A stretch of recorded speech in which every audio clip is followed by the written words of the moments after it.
met him. In 1983, he won the Sahitya Academy Award for his novel Carmeline, which has been widely translated into more than 12 languages. A number of his stories have appeared in translations in many national anthologies. Some of his stories have been translated into French and Portuguese besides English. He wrote the screenplay for the national award winning film Alisha. Although Mauzo mainly writes in Konkani, he also wrote articles for various national journals and periodicals in English. Mr. Mauzo actively participated in the opinion poll of 1967, pushing for Goan statehood, official language status for Konkani, and inclusion of Konkani in the 8th schedule of the Indian Constitution. Mr. Mauzo has several awards to his credit. He is the recipient of Katha Award for Creative Fiction 1998. For the movie Shitu and O Maria, he won the Best Dialogues Award at the Goa State Film Festival in 1997. He also won Goa Kala Academy Award and Konkani Bhasha Mandal Award. Mr. Mauzo was awarded a senior fellowship of the Ministry of Culture, Government of India in 2011. It's truly a great honor to have a man of such stature among us. Hereby, I welcome Mr. Mauzo on behalf of my department, and I would like to request him to share his thoughts on today's topic, Konkani literature, a phoenix in pursuit of excellence. Thank you. Sir, Well, thank you. Thank you, Ananya. And thank you, folks. Namaskar. Evkar. Adab. It's a great experience talking to you from such a long distance from the western end of the country to the eastern end of this country. As introduced to you, I hail from Goa, a state that you have heard so much about. I'm sure you know quite a bit about this land of your dreams, about the exotic foods and the bizarre drinks of classical Sangeet as well as Western classical music, of motorcycle taxi rides and of paragliding over the seas, of gambling in casinos and drugs at rave parties. These are of touristic interest. Probably Goa is known to you as a land of merriment. But friends, it is not our only identity. Our regional identity is composed of a range of factors that include our eating and drinking habits, love for music and dance, craze for football and bullfights, or folklore and hospitality, and more importantly, our language, Konkani. I don't know how many of you have been to Goa, but I know for sure every one of you has a desire to visit Goa. That is but very few want to know about the soul of Goa, and that is the language of this land. Let me thank Professor Mrunmoy Pramanikji and all those who are listening to this talk for showing interest in my language and its literature. Let me also express my sense of pride and gratitude to the University of Calcutta that has such a glorious past. And what a list of alumni from Bankim Chandra Chatterjee and Vivekananda, Rajendra Prasad, and Nobel laureates of the caliber of Amartya Dev Sen and the recent one, Abhijit Banerjee. I thank the university for providing me a platform at such a five-star institute to speak about my language, Konkani. Friends, I believe that literature is a byproduct of language. And as all languages are region-specific, so is mine, that is Konkani. To know about its literature, it would be good to know about the language first. It is true that Konkani is the official language of Goa. But do you know that the Konkani speakers that are spread over the other regions outnumber those in Goa? Konkani is the language of the people living in the region of Konkan. spread over the vast stretches of land lying between the Sahyadri ranges and the Arabian Sea. To the north of Goa, from Thane to Ratnagiri to Sawantwadi in Maharashtra, and to the south, the talukas of Karwar, Halyar, Supa are Konkani-speaking areas. Yet, because Konkani is the sole of language spoken by one and all in Goa, Goa is considered as a homeland or heartland of Konkani. As I said earlier, the tiny state of Goa is known for its scenic beauty, but little is known of the story of the glory and the hardships, adulation and condemnations that our past has gone through. Goa remained occupied by the Portuguese for the longest period in the colonial history of the world.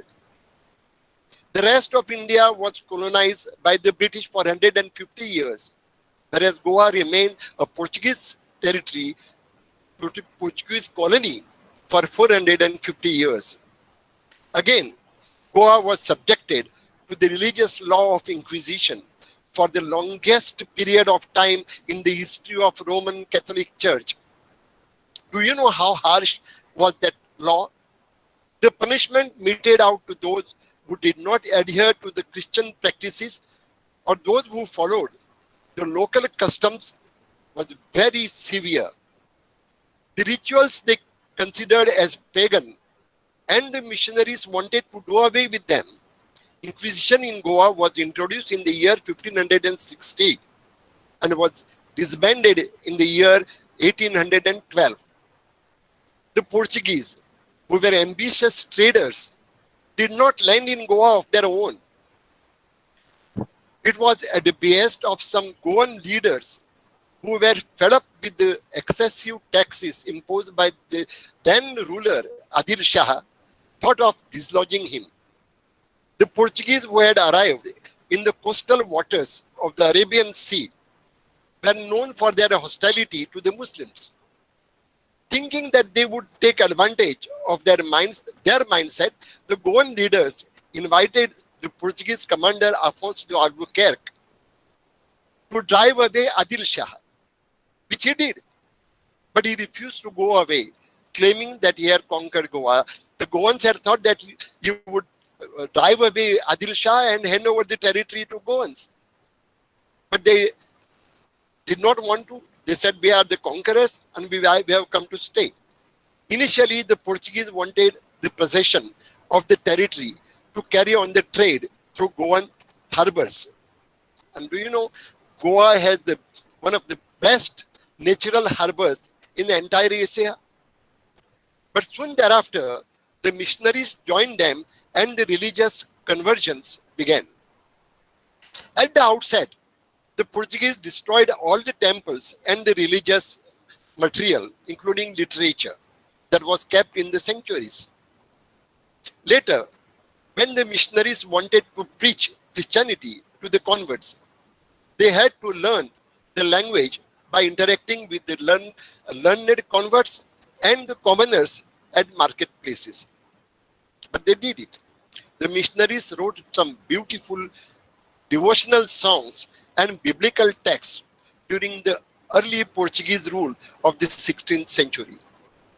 The first batch of missionaries were mainly Jesuits of the Jesuit order who toiled hard to learn and write literature in the local language, that is Konkani. However, the missionaries of Franciscan order who followed were against learning the language of the pagans to whom they considered as uncivilized.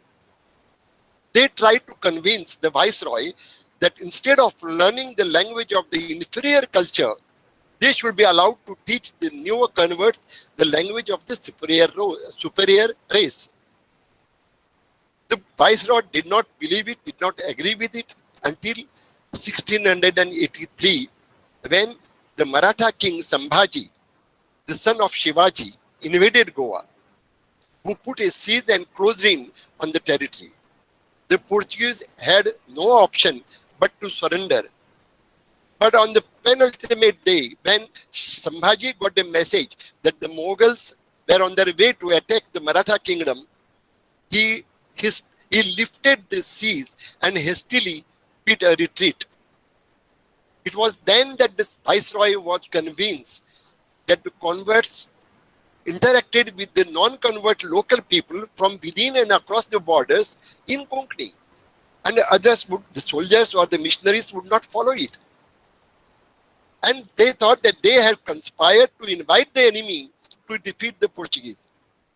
So the biggest blow to Konkani came in 1684 when a decree was passed to ban the use of Konkani even in speech, giving only 3 years grace period to accomplish this act. The motive was to keep the locals loyal to the crown, the Portuguese crown. You can imagine how my language has suffered at the brutal hands of the colonialists. There was a conscious attempt to eradicate the rich folklore of that time that kept the converts and non-converts together, because there were practices followed during the marriages, and even the converts, though they had changed the religion, they would like to sing those ovis or the folk songs which were generally sung during these rituals. But because the language continued to remain the lingua franca, the archbishop had ruled that all the converted people must speak only Portuguese. Otherwise, their marriages would not be solemnized and no priest would be offered the ordination. In 1812, the ban on speaking Konkani was enforced in totality in all the schools. The dark history also spelled the curse to the people. Our forefathers had to run away from Goa, first to avoid conversions and later to save themselves from the clutches of the Inquisition. The conversions and the exodus divided the Konkani speakers. Today we have Konkani people living in diaspora in the neighboring states of Karnataka, Maharashtra and Kerala. Of those who left the shores of Goa, most of the lot reached the coastal Karnataka first and up to Cochin in Kerala. It is noteworthy that all these Konkani speaking families in diaspora continue to speak Konkani even today. It is 500 years since they had left. You might know that Konkani is written in multiple scripts. Do you know? It may be interesting for the students of languages to know how it is that a language came to be written in 5 different scripts. It is the demography of the diasporic Konkani community that decided this factor. Those who settled in Kerala went to schools to learn the local language, that is Malayalam. But to retain their root language, they adopted Malayalam script to Konkani. Likewise, those in Karnataka embraced Kannada, but to write what they speak, they adopted Kannada script. The Navayat Muslims who had fled from Goa, the Navayat Muslims in and around Bhatkal area learned Urdu language and adopted the Perso-Arabic script to write their speech. The Christians within Goa and also those who went abroad or aboard the ships, for whom the learning of Portuguese was compulsory earlier, they took up the familiar Latin alphabet to write in Konkani. And the Hindus who either reached Maharashtra or remained in Goa,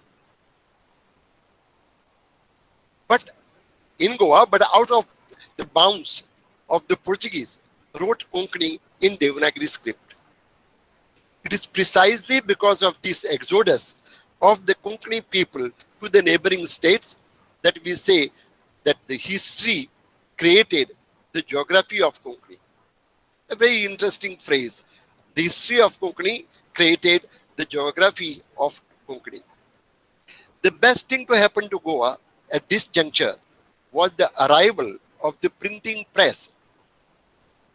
Do you know Goa was the first to get a printing press in entire Asia? It was a happy accident. The ship that was carrying the printing press had left the shores of Portugal and en route to Abyssinia, which was its destination. The ship had anchored for a while in Goa. Caught in storm, the vessel could not sail further. Presuming that it was God's will to install it in Goa, the machinery was taken down. Thus, Goa became the home for the first printing press in the Indian subcontinent. An attempt to cast the Devanagari type was made by the Spanish technicians who had accompanied the press. The technician who had accompanied the press, but the sudden demise of the expert, the idea had to be given up. That is how the Latin alphabet for Konkani writing came to stay, because along with the printing press, they had received the type that was Roman script, that was Latin alphabet, which they adopted to Konkani by using different methods, by using diacritical marks. 36 diacritical marks they had to adopt to write Konkani, because they could not get the right pronunciations. The first Konkani book to go into print was in 1556. Then there was no looking back. The next 100 years can be called a golden period for Konkani and for Christian religious texts in Konkani. During this period, about 48 voluminous works were published. Most of them were lyrical compositions. Though we find some writings, including catechism texts, hymns, and songs, some excellent poems were also written, like Father Joaquim Santana Miranda's Riglo Jesu Moreatu. Incidentally, Father Miranda, though from Goa, had settled in Mangalore.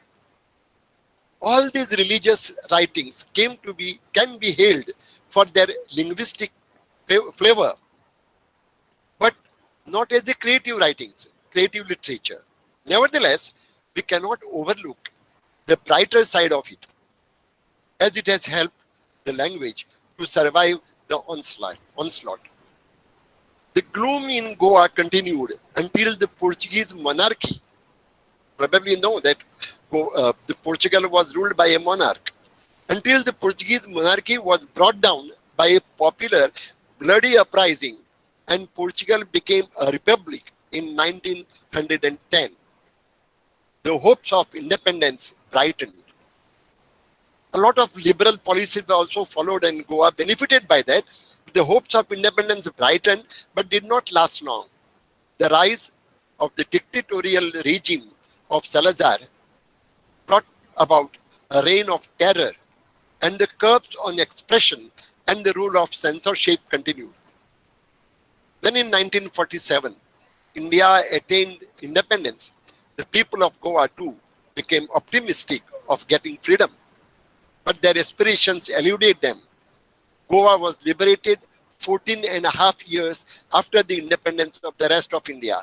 By that time, we were deprived of many constitutional possibilities. Most importantly, formation of states on linguistic basis was already completed without any consideration for Konkani, thus leaving Goa and Konkani to face the hegemony of the neighboring state, who stake their claim over this territory.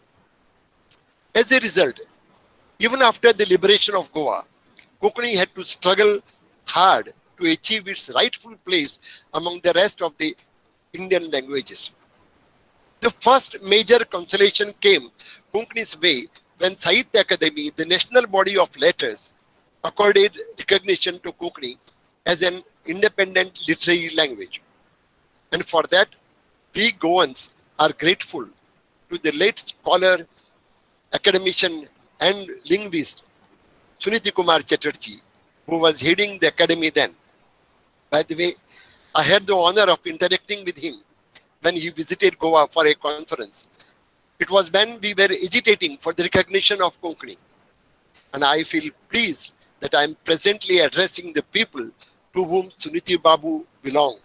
And I feel proud that I am addressing the students of the same University of Kolkata where he lectured. The recognition of the Sahitya Akademi came in 1975.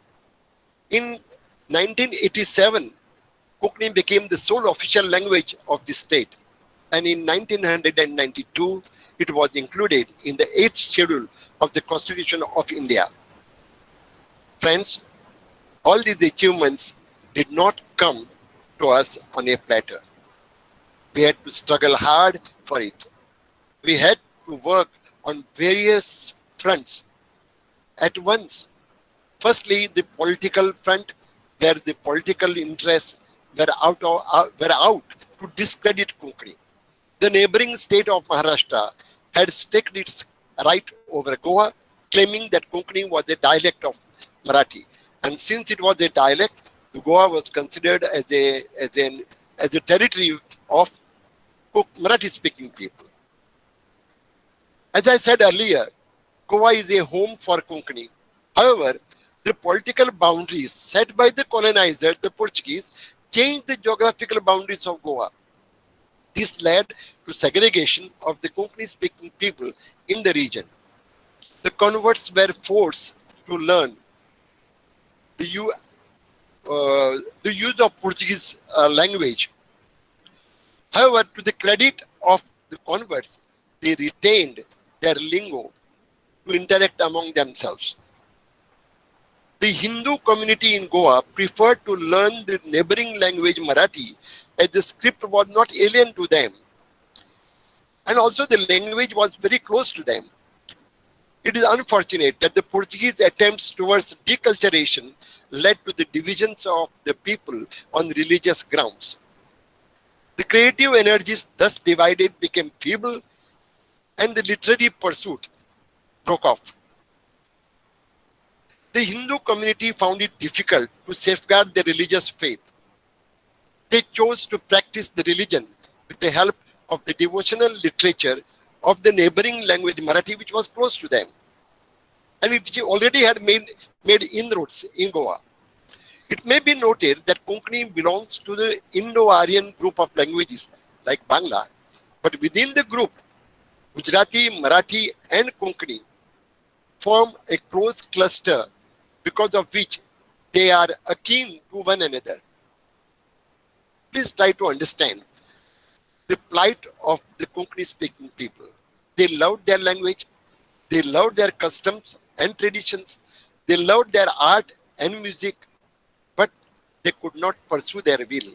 Firstly, because of the censorship, and later because of the controversy, the linguistic controversy. As a result, the literature suffered.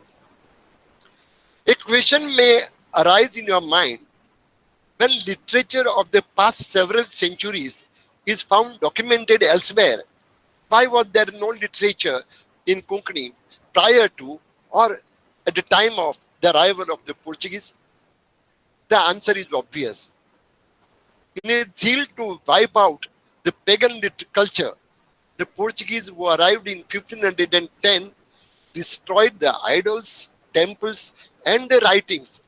The writings were normally kept in the precincts of the temples. Obviously, there was no trace of any written literature. It's unfortunate, but true. Yet, it is true that the devotional literature should have been on the lips of the common people. Now, the two major reasons that can be attributed for stunting the growth of Konkani literature. One, lack of political patronage. Friends, Goa was never ruled by Goans in the history. They were either, the rulers were either Yadavas or Rashtrakutas or Shilaharas. It is said that Shilaharas were originally from Goa, but there is no historical proof for it. Shilaharas or Kadambas from Karnataka. Every ruler imposed his own language on the subject. In a way, it benefited the Konkanis as they became polyglots, but their own language suffered. Now, secondly, the lack of Bhakti Sahitya or devotional literature in Konkani. At a time when Bhakti Sahitya was on the rise, Konkani community did not produce any saint poet who would influence and inspire the people. Yet you will find the people who had extraordinary talent, known for uh, multilingualism and extroversion. This is precisely because over the period, the people imbibed many cultural traits from different civilizations and philosophies of different religions like Buddhism, Jainism, Islam, and Christianity. All entered Goa. The language to enrich itself by taking in the idiom and terminology of other languages. As a result, we find Kannada, Tulu, Malayalam, Marathi, Gujarati, Urdu, Hindi, Persian, and Portuguese influence on Konkani. Our renowned poet, Babha Borkar, B.B. Borkar, we fondly called him Baki Bab Borkar, always said that the first known Adya Kavi of Konkani is no other than Sant Namdev, the 13th century saint of Maharashtra, who had traveled all over India and had a penchant for languages, has penned a poem, a Gaulan, in Konkani. Obviously, he had visited this region and composed this song in the language of the soil. The poem is related to a story in which Lord Krishna mischievously hides the clothes of gopis. You probably know it. The clothes of gopis, the milkmaids who had undressed and got into a pond for bathing. In the poem, the 5 maids plead with the Lord in their respective tongue to return their clothes. There are 5 different ones, one being Marathi, one Gujarati, and he calls it Marathini and Gujarini, one Muslimani, that is Urdu speaking, one Kannadiga, while one Konkani. The verses for the Konkani maid are thus in Konkani. I'll just read out to give an example. Pauga datara, tu nandato jilo, maka forkodi, mi himan melo, gemazo koito, deva paya padlo. The rise of Bhakti Sahitya in India had coincided with the growth of the regional languages elsewhere. Almost every region, every language produced devotional literature that boosted the potency.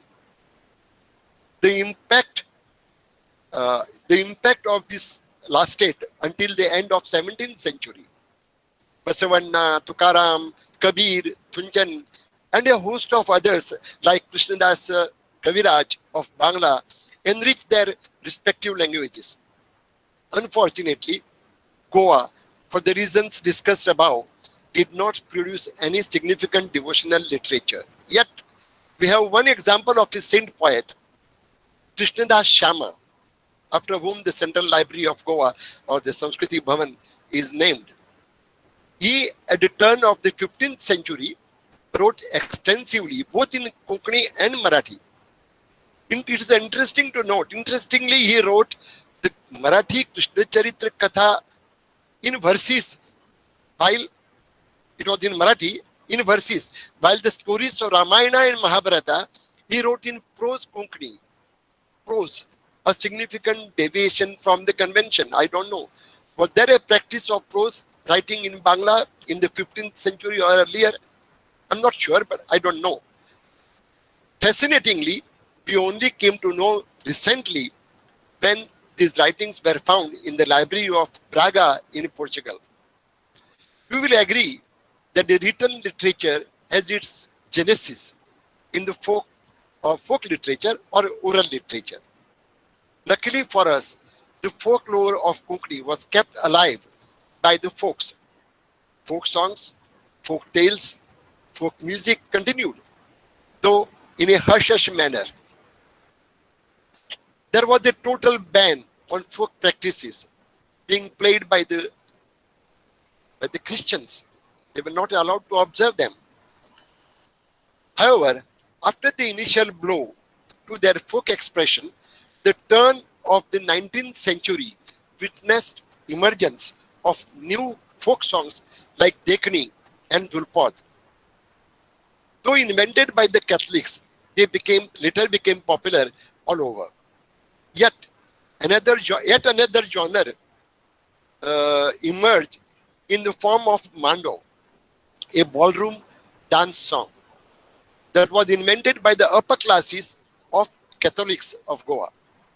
The new genre of lyrical poetry, Mando, had the influence of the folk song and the Western music. According to Dr. Jose Pereira, a scholar, and I quote, the Mando has emerged from the Ovi and the Dulpad as a dance song. The Mando conveyed the emotions of love, a love yearning for union, achieving union, and frustrated in its yearnings. I unquote. The Mando would also boldly comment on the contemporary political and social situations. Experts see in the Mando the advancement of Romanticism, where the traditional culture dissolves to give way to an indigenous form of art that is at once Indian and Latin. As Dr. Jose Pereira believes, the basis of this folk culture, rather it is not a folk, but a Mando, is in Ovi, another folk form. The Mando did not reach the masses. It is to date popular among the elite as a ballroom dance song.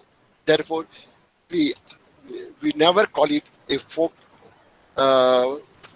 form. The liberation of Goa provided tremendous impetus to Konkani literature. A special mention must be made of the two towering personalities that worked from Maharashtra. The stringent censorship prevailing in Goa would not permit any creative writer to live and work in Goa. Therefore, some preferred to go out of Goa to escape the censorship. Eduardo José Brum de Souza did a pioneering work of starting a periodical in Konkani. The literary magazine Udanteche Sarak inspired many to take to pen, and this he started from Pune, of all the places. He also wrote the first ever novel in Konkani and also an epic poem, Eva and Mori. The incredible work put in by the legendary writer activist Vaman Raghunath Varde Valavlikar, alias Shinoy Goimbab, has no parallel in the history of Konkani. Maybe in other languages there have hardly been people of his stature. Shinoy Goimbab worked from Mumbai, as again because there was a stringent censorship in Goa, and you could only get the required freedom to work from Mumbai. He was inspired by the efforts of the scholars like the European Orientalist Cunha Rivara, who was in Goa as the Portuguese chief secretary, and the Goan lexicographer Monsignor Sebastião Rodolfo Delgado. In the early 20th century, Shinoy Goimbab took upon himself the crusade of restoring the dignity of Konkani among its speakers. A born researcher, he dug into the history and threw light on the rich legacy of the Konkani people. Vaman Raghunath Varde Valavlikar, alias Shinoy Goimbab, is today known as the father of modern Konkani literature. But besides his contribution to other genres, to history, to grammar, he also wrote some beautiful and inspiring poems. His sarcastic long poem, Goinkarancho Mumbaikar, is a commentary on the slave mentality of the then Goans who settled in Mumbai by surrendering their Konkani identity. They would feel shy or they were ashamed of speaking their own language among the Marathi-speaking people. Meanwhile, their efforts to enrich Konkani literature were on in other Konkani pockets like Mangalore and Kochi, besides Mumbai. A genius Luis Mascarenhas from Mangalore also started a monthly Konkani Dirbai, meaning Konkani treasure, that started a revolution in Konkani literature in and around Mangalore. Mascarenhas, who wrote an epic poem, Abraham Vanche Yadnedan, the sacrifice of Abraham, which even today is called a milestone due to the treatment given to the biblical story and the richness of the idiom. The decades back, 3 decades back, in late 20th century, the poet and playwright Charles Francis de Costa, who is popularly known as Jafra, took poetry to great heights, wherein he voiced the sufferings of the working class. Jafra, with his leftist leanings, became instantly popular in Goa and other parts as well. Today, we have a lineup of writers, including Melvin Rodrigues, H.M. Pennal, Wilson Katyal, Anthony Barkur, and many more, who keep making us proud, contributing to Konkani literature from Mangalore and other parts. The situation in Kerala was a bit different. When dug into the history of Konkani in Kerala, Professor R.K. Rao, a scholar and a writer himself, came across several ancient texts. Most significant of them was the epic poem Godde Ramayana. Story of Rama has traces in the folk Ramayana as was sung in Goa during the pre-Portuguese time. And incidentally, today we don't have that poem or Godde Ramayana in Goa. We called it Kada Ramayana, but it is already has been extinct in Goa, but is alive in Kerala. Story of Rama has traces in the folk Ramayana as was sung in Goa during the pre-Portuguese time. The Kunbi community of Kerala too had another epic scripture. It was called Shravana. It is a prelude to the Ramayana, in which the story of Shravana is told. It is interesting to know that John Leyden, who traveled this part of the country and the southern part of this country after the fall of Tipu Sultan, has recorded that he met some Konkani speaking Pandits in Kerala who showed him the Konkani versions of Bhagavatam or Shurama Charitra, and this is in tune with the other writings found there like Venkatesh Kalyan. Excuse me. Today, with the writers like R.S. Bhaskar, Sharat Chandra Shanoy, and P. Ramesh Pai, Konkani literature of Kerala is marching ahead with a steady pace. Art and literature of Goa will remain partial if we do not take cognizance of the popular popular drama form. I won't call it folk form. It's a drama, theatre. It is very popular in Goa. It is called theatre. In the 19th century, as there was no room for freedom of expression, a Goan lad, Lucasinho Ribeiro, who had exposure to the ballet stage in Mumbai, performed the first ever theatre, a ballet-like musical play, Italian Burgo. Today, theatre is popular among the Konkani masses more for its songs and music than the story element.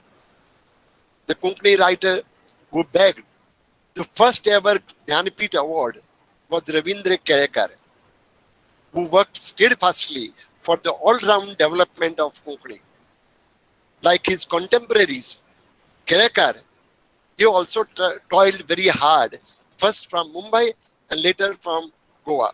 The major literary periodical that was published from Mumbai in the 50s, 1950s, was Mirk, edited by Ravindra Kelekar, who led the lifetime crusade of Konkani.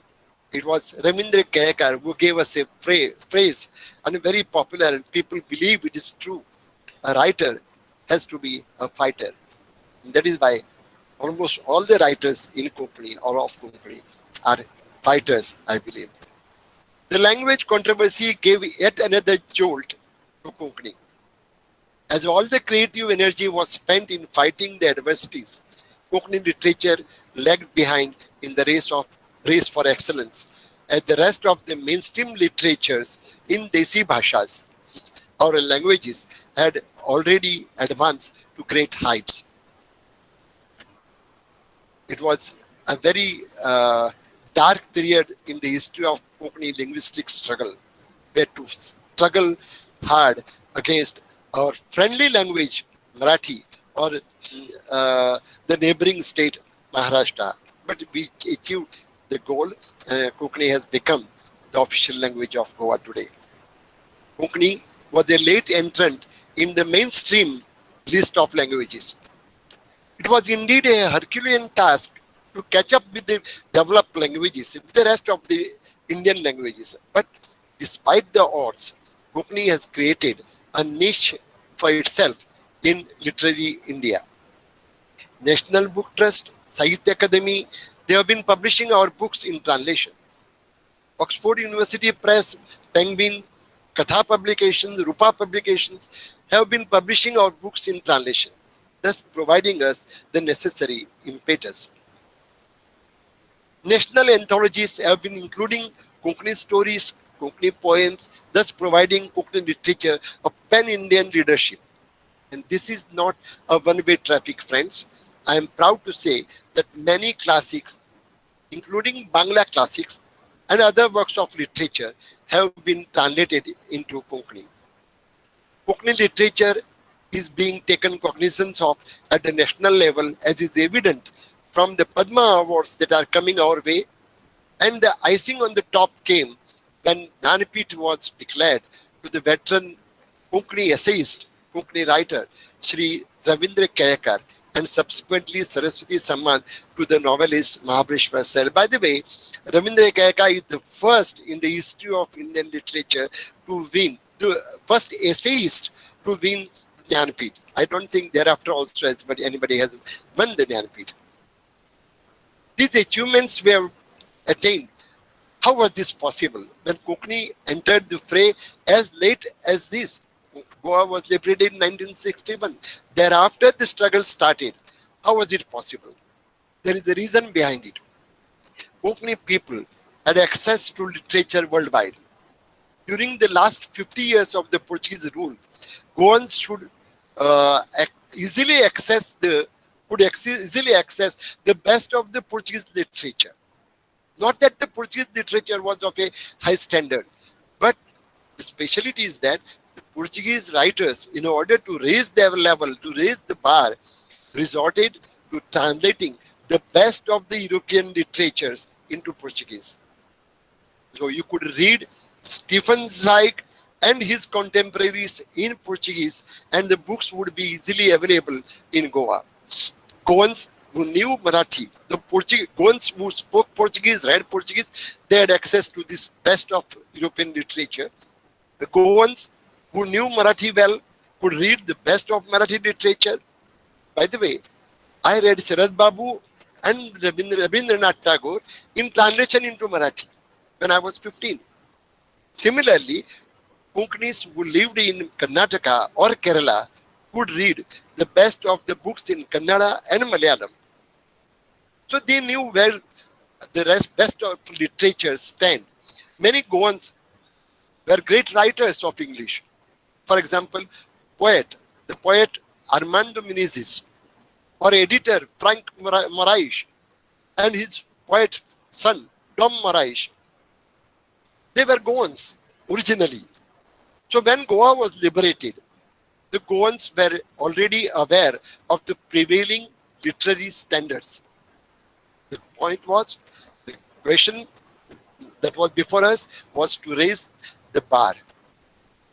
Now the point is, the Konkani writers overall already knew what good literature is and were constantly prepared to raise their bar. Resultantly, we had poets like mentioned earlier, poet Borkar, who had earned a name in Marathi, Dr. Manohar Rai Sardesai, who was a French scholar, and Dr. R.V. Pandit, who drew heavily from the folk literature of Konkani. These stalwarts laid the strong foundation of Konkani literature, especially poetry. Borkar's human sensibility was influenced by the Bhakti Sahitya and Upanishads. He was very well read. Not as not as he hardly had for primary education in school and a few standards of Portuguese, but he was well read. He was influenced by the Bhakti Sahitya, by the Upanishads and Christian thinking and Buddhist notions and Sufi Sangeet and Gandhian philosophy. Rather than the lofty moral ideals, his poetic sensibility was greatly influenced by the tranquil beauty of Goa's nature, and he admitted it openly. Bakibab's poetry played a very significant role in Goa's freedom movement. He wrote poetry that inspired people to take to freedom struggle. An even greater role he played in defense of Goa's identity during the opinion poll. I don't know whether you know the history of opinion poll. Opinion poll took place in 1965-66 to decide the political fate of Goa, whether Goa should merge with Maharashtra or should retain its own identity, in entity. And it was the first and the only referendum that took place in Goa. That it was not called referendum; it was called the opinion poll, which came as a victory to those who sought independent entity to Goa. I was talking about the literature. Let me come back to it. The next in line was Manohar Rai Sardesai, who was called Lokakavi, poet of the people. His poems are simple yet philosophically rich in content. He successfully attempted different forms, and all of them became very popular. His book Pisoring, which means butterflies. His book Pisoring, Manohar Rai's unique collection, has short poems, a thought or an idea within the given space. The Marathi literator P.L. Deshpande, Pula, known as Pula, he praised the poet after reading Pisori, and he said, and I quote him, to tell a story of 60 words in 4 words requires a mold of an imaginative power and a genius mind that can extract a small drop of essence out of 1,000 experiences. The poet provides a vision to look at this ocean through the drops. I unquote. Manohar Rai Sardesai had a flair for punning too. He had a mastery over the language, and what was so great his mastery that he could play authoritatively with words. For example, you know what Feni is, or to Goa. He said, Feni is funny. This is one of the examples, brilliant examples of pun. The poet's greatest contribution to Konkani was his soulful poetry, soulful lyrics, and rhymes written for children, which are fondly recited even today. The next in the trio is R.V. Pandit, who wrote in free verse in the rustic language of the overexploited working class. His matter-of-fact depiction of the ground realities in his poems set a new trend in modern poetry. He wrote extensively about the woes of the toiling sons of the soil, who were generally taken for granted by the society at large. Least bothered about the rhyme or the meter, Pandit's free verse sounds almost prose-like. But the content of the poems is loaded and the impact is resounding. These threesome were the trendsetters. The next crop was the mystic dreamers. I'm talking of the poetry. The next crop of poets was of mystic dreamers. Mysticism entered their poetry And the trend continues today. Pandurang Bhangi and Shankar Ramani were the contemporaries who had many things in common. Both were influenced by the works of the Portuguese poet Fernando Pessoa, whom they read in the original. Their precision was exemplary, and both were poets of spirituality and solitude. The writers who followed explored new avenues and produced many significant works. The all-rounder, getting away from poetry, the all-rounder Pundalik Naik wrote on mining industry that destroyed the social fabric and the values of life. That was the price we paid for the development. The novel translated into English by Vidya Pai. By the way, Vidya Pai, she lives in Kolkata, and recently, when at the beginning someone said that there is no one in Kolkata who knows about Konkani literature, whereas she is there, right in Kolkata, living there. So this Pundalik Naik's novel was translated by Vidya Pai and published by the Oxford University Press. It is as relevant today as 4 decades ago. For your information, Vidya Pai is almost translated most of I think more than 3 novels or 4 long novels which come from the pen of leading writers. Now the masses became vocal. After the liberation, the masses became vocal, and the writers who rose from the ranks came up with fresh from the oven ideas. Mahabaleshwar Sail's fiction brought to life the lifestyle of Konkani people across the Karnataka border. Originality of themes and vividity of expression combined with a fresh indigenous idiom made such a stunning impact that it was a revelation for the readership, for the Konkani readership. My own novel, Carmelin, was about the trials and tribulations of a sensitive woman working as an ayah in an Arab household in Kuwait, who is subjected to sexual abuses by the Arab boss.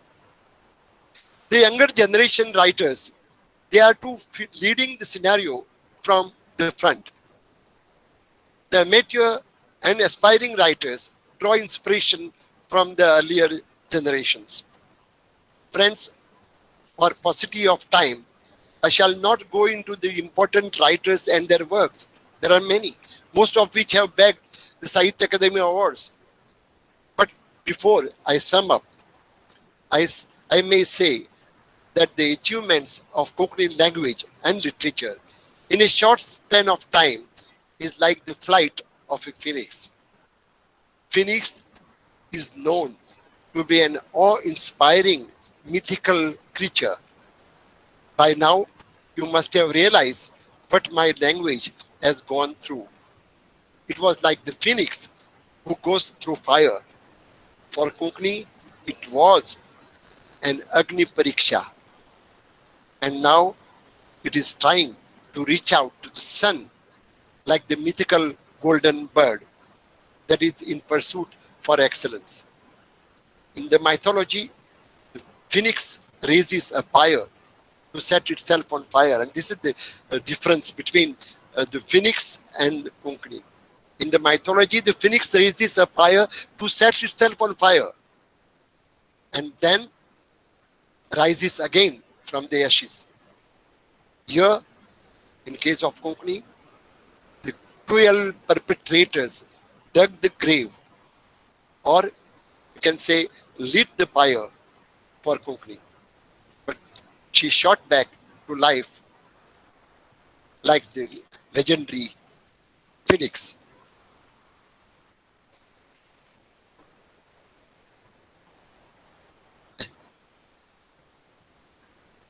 Hello. Yeah. Yes, sir. Friends, You.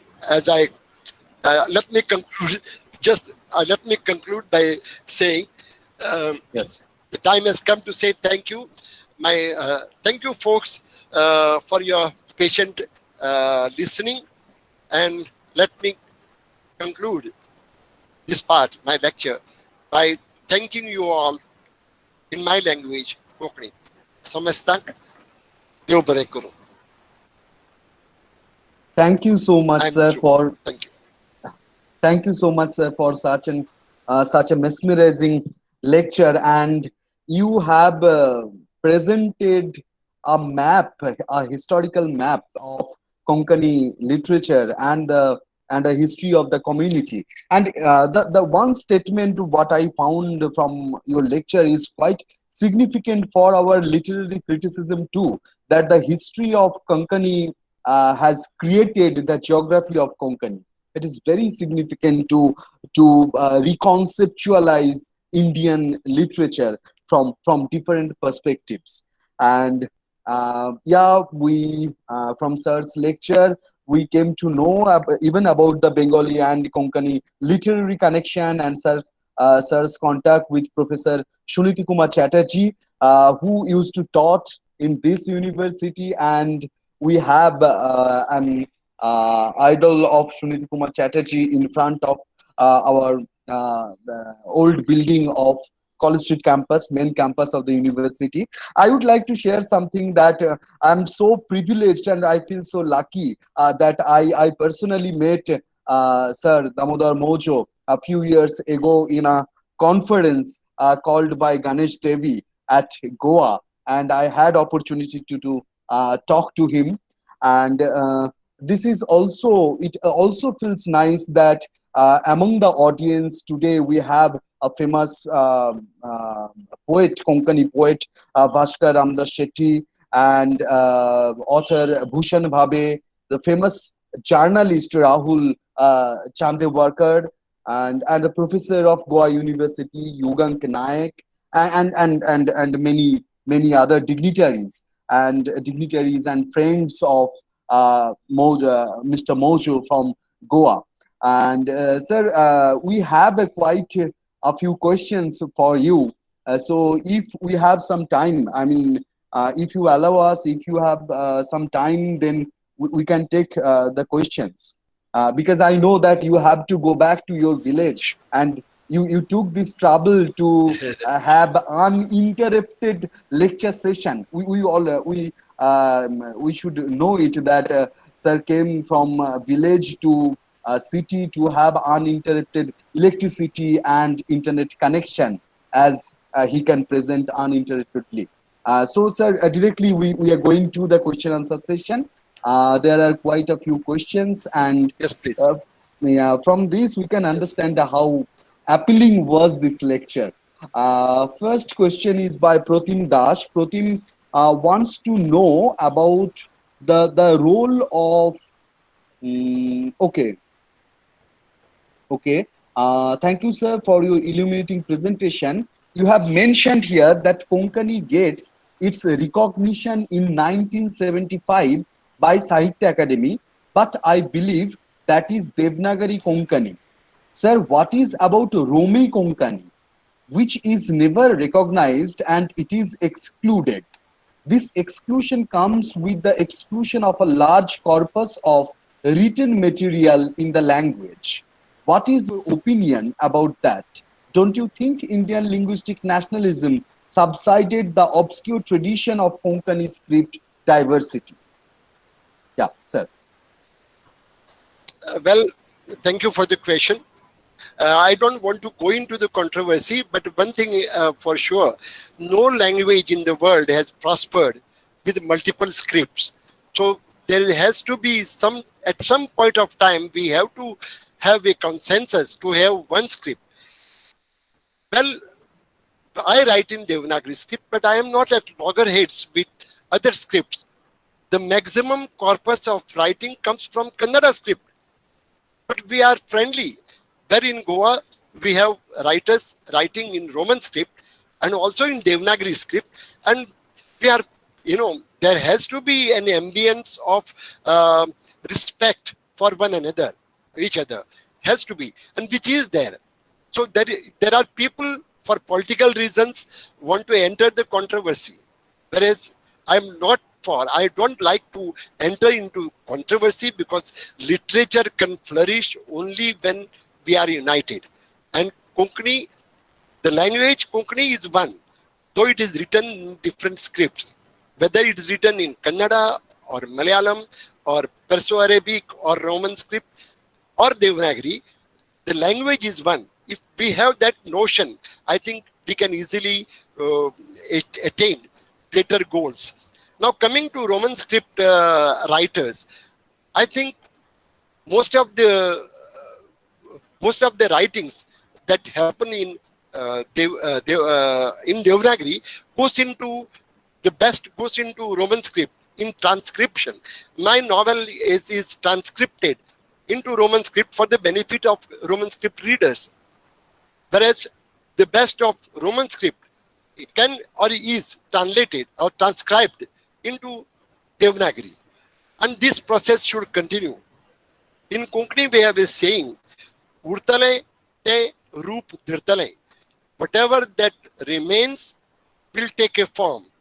So in this present situation, I believe that someday we have to come to a consensus, because no literature has developed, no language has created literature or risen to heights by adopting multiple scripts. You can show me one example where a language can prosper with multiple scripts. Yes, I'm very happy to say that most of the writers in Cochin or in Kerala, they have switched over to Devanagari script. You see, when we write in different scripts, as it is, Konkani speakers are very limited in number.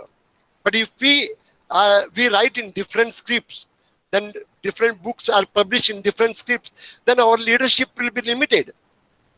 So instead of having a limited readership, we should reach out to a larger readership, and that should be a conscious effort to come to that conclusion.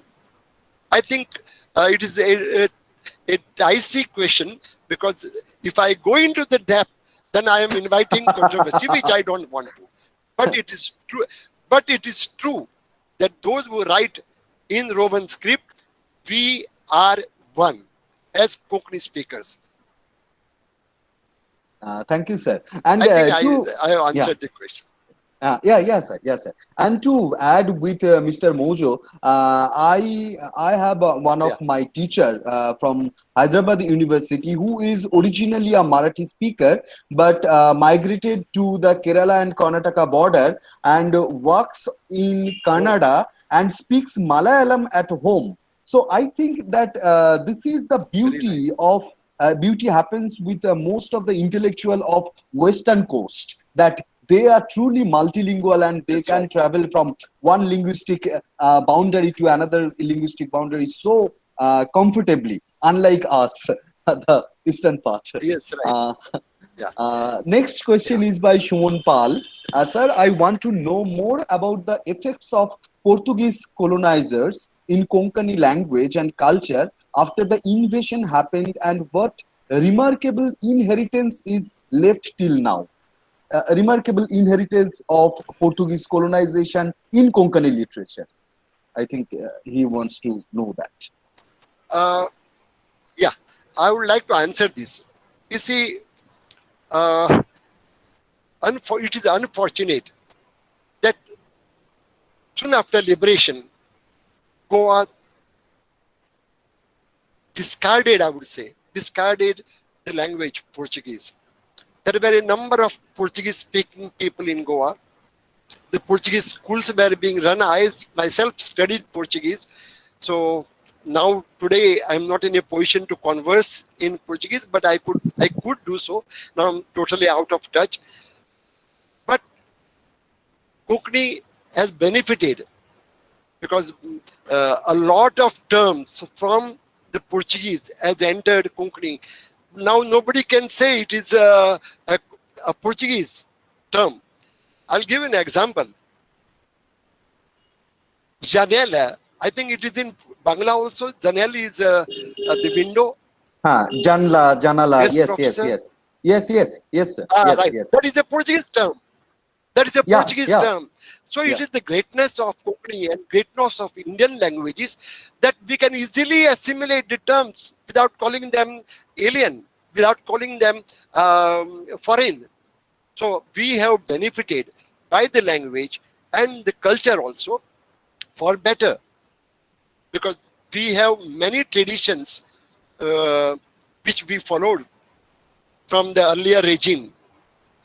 I'll give you an example. We have uniform code in Goa. We have beautiful laws, inheritance laws. In Goa, the laws still persist, and it is to our benefit.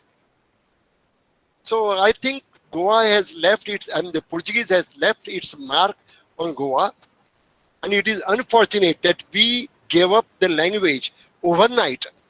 But what we did instead is we gave up Portuguese, but we accepted English. So today we find the schools, most of the schools run in English. The higher education is in English. Earlier it was in Portuguese. So we have given up one for the other, one evil for the other evil. But to answer your question, I think the Portuguese have left an imprint on this soil, which we like it, we adore it. Whatever there was, whatever the evil part of it, we have discarded. Like the censorship was the ill treatments, no more. So I think we, we stand to gain from the Konkani, the Portuguese language also. Besides, I had come back to that point earlier, because of Portuguese literature, which had the best of European literature translated into Portuguese. Most of our writers, like Lakshman Rao Sardesai, like poet Borkar, or like Pandurang Bhangi on Manohar Sardesai, they had access to the best of European literature, which by which we have benefited. Thank you, sir. Have The I next, answered the question? yeah, yes, sir. Yeah. So the next question is, Shumon wants to know about few more Bengali literature which have been translated into Konkani. If you can tell few titles of Bengali literature translated into Yeah, yeah. Konkani. There are many, like Rabindranath's Don Bheni, Two Sisters. I remember, Dui I Bon. recollect the Yeah, yeah, yeah. titles in Konkani. Exactly. Dui Bon in Bangla. Yeah, Two Sisters. Yeah. Yeah, that is one. Then, mm, well, the titles won't come to my mind, but most of no, 101 poems by Rabindranath Tagore were translated by our leading poet Madhav Borkar. Excellent translations. So we have quite a few books. I don't recollect all the names. Yeah. Mahashweta Devi's book is translated into Konkani. Right. Right. The Sahitya Akademi Award winner. Most of the Bangla Sahitya Akademi Award winning books, the older ones, they have come into Konkani. Yeah. And Sahitya Academy also translated those books for whom they give the award from different languages. As your book also translated into Bangla, Yes, right. the Carmelin, what gives you the Sahitya Academy award. That Then is how a writer benefits from the diversity. exactly, sir, exactly. The next question is by Kingshuk Banerjee. Good evening, sir. Thank you for your wonderful and thought-provoking presentation. Sir, would you please throw some light on the Konkani riddles? If I am not wrong, Father C.A.A. Pai has presented more than 1,000 riddles in his monumental work Konkani Humenyo, and riddle is a significant aspect of Konkani folk literature. Yeah, right. Not only Swami Supriya, we would call him Father Pereira. Swami Supriya, he was popular as he has written, he has collected We call them Humanio. That is riddles. But there are plenty, number of books of this type in Goa, in Konkani. Earliest probably are even written by the greats like Monsignor Dalgado. I'm not very sure. He's the lexicographer known as. But there are many books of Humanio. And you are right when you mention of Swami Supriya. He has done a tremendous job by translating thousand riddles are not a small amount, small number. So yes, we are grateful to them. And yes, Goa that way is very rich in the proverbs and sayings and also the riddles. We grew up with them.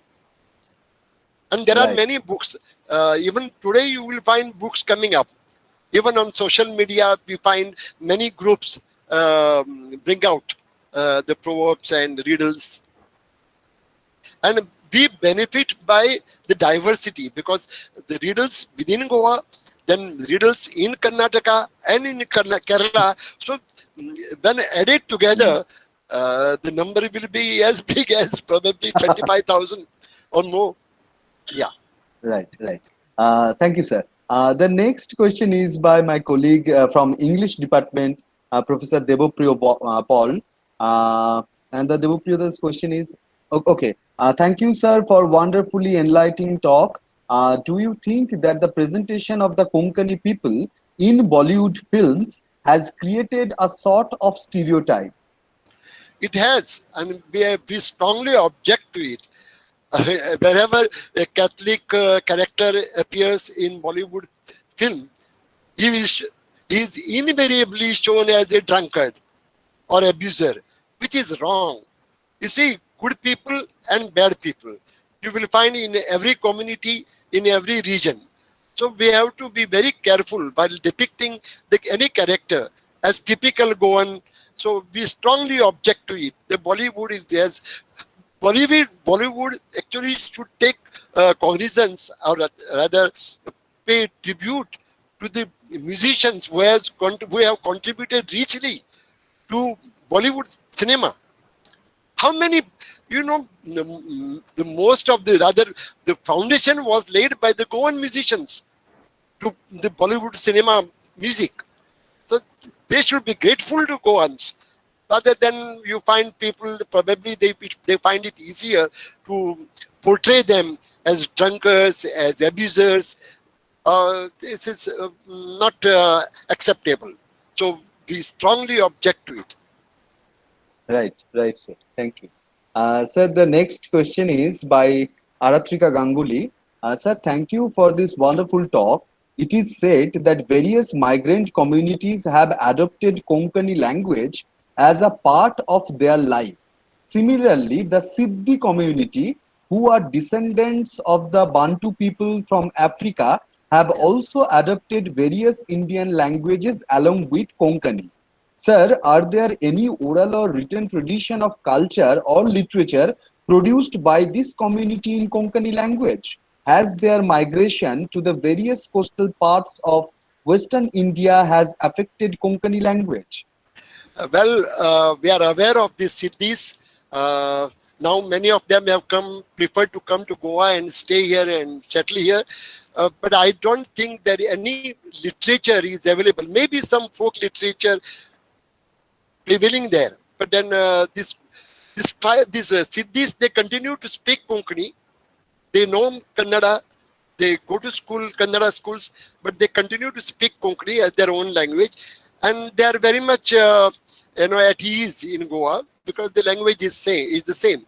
But I think more research has to go into their lifestyle, into their history, into their speech, into their folklore. It has to be. And maybe it will be a subject or already is there, I don't know, for the researchers, particularly PhD students. They should take up this topic because very interesting. Because we do not know exactly how they reached there, whether there was a breakup of a ship because of which they landed there or because of some other reason. But it is very interesting to note that the Siddhis continue to speak Konkani even after 500 years, in spite of the isolation, in spite of the segregation. So this is very interesting. I think somebody should go to the roots of their lifestyle. Thank you for the question. Nice. Sir, next question is by Smita Sail, and she wants to know, there is sudden surge of writers writing about colonial Goa like Age of Frenzy, Sorrowing Lies, My Land, Angelia's Goan Identity. How reliable are these novels? You see, when you read something in fiction, now, for example, The Age of Frenzy by my friend Mahabaleshwar Sail, it is not a historical novel. I will call it period novel because it depicts the period when the Portuguese entered Goa, when they started converting the people, when Inquisition was introduced in Goa. So that is a period novel. The characters are not historical. The characters are imaginary. They are fictional. And all the incidents that happen in the novel are fictionalized. But they are true to the spirit, true to the content, true to the historical events. So it is a period novel. Similarly, there are others who have written Sorrowing My Land. It was about just pre-liberation period. So it is again a fiction. But the ambience you see there, you will find authentic because these people have lived in Goa. So it is not something who lives in London and writes about Goa, who lives in Kolkata and writes about Goa. It's not so. The people who live there and these creative people have come out with some excellent fiction books. So this fiction is also important for us. We don't rely upon them as historical events, but they are authentic, and the ambience is authentic, not the historical events, the characters.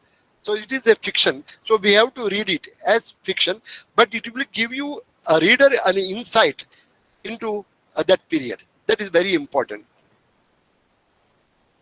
Nice, sir. Nice. Thank you. Vidya Pai, Raghuvud Desai, and Annabella D'Souza congratulates you for your such illuminating and informative lecture. Thank you. And I go to Rajesh Shet, and Yes. Shet wants to know, I had Goi Kannadi script used for Konkani literature. Is it Kannada script? Beg your pardon, what script you said? Goi Kannadi. Goi Kannadi. No, Kannada, as I said earlier in my talk, Goa was ruled by Kadambas. So a lot of Kannada influence is there on Konkani also. And the language that time, language of administration was Kannada. But whether it was Hale Kannada or some other Kannada, because Kannada, what Kannada we see today was not prevailing in 500 years back. So naturally, it will be a different form of Kannada script. I'm not sure. I'm not a phonologist or a linguist, so I can't go into the depth of that problem. But the one thing is sure, Konkani was also written in Hale Kannada script during the Kadamba period. So there is possibility that if you have laid your hand on some script, some text which is written in some Kannada script, some form of Kannada, then probably yes, it can be. Thank you, sir.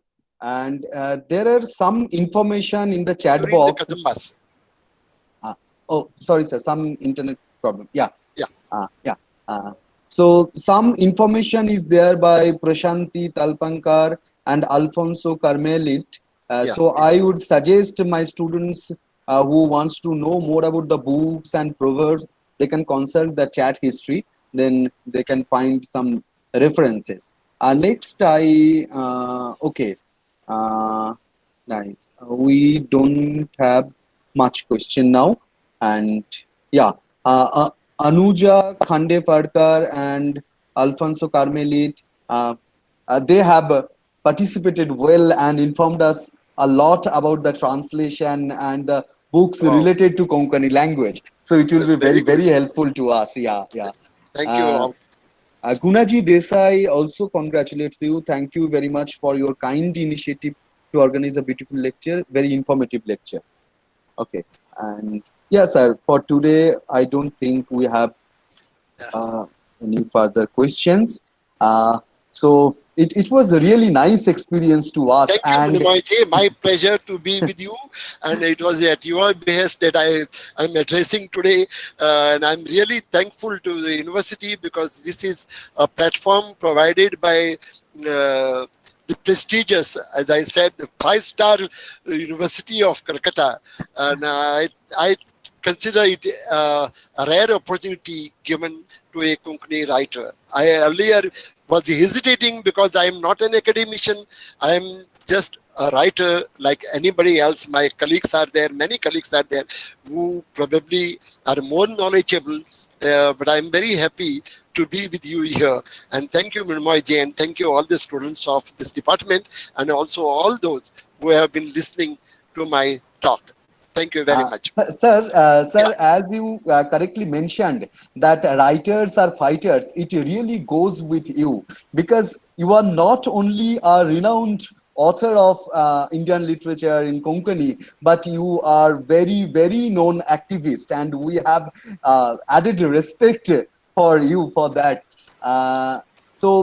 We will definitely love to have more collaboration with Konkani authors sure. and to translate Konkani literature from our department because our department is specifically focused to concentrate on the diversity of Indian literature, and it Very good. was actually the idea of Sir Ashutosh Mukherjee, and based on with referring whose idea the Department of Indian Vernacular Languages was established 101 years ago, 1919, at the Wow. University of Calcutta. So we are carrying that heritage and legacy, and so it is really a pleasure and enriching lecture. Thank you so much, sir. Now I would like to request our student Anonna Bokshi to give formal vote of thanks. Anonna. Thank you, Mr. Damodar Mouzu, for such an outstanding presentation. Thank you, Dr. Ujjwal Odhikari, for providing us with Mr. Mouzu's contact details. I would also like to thank the audience to make it a successful interactive session.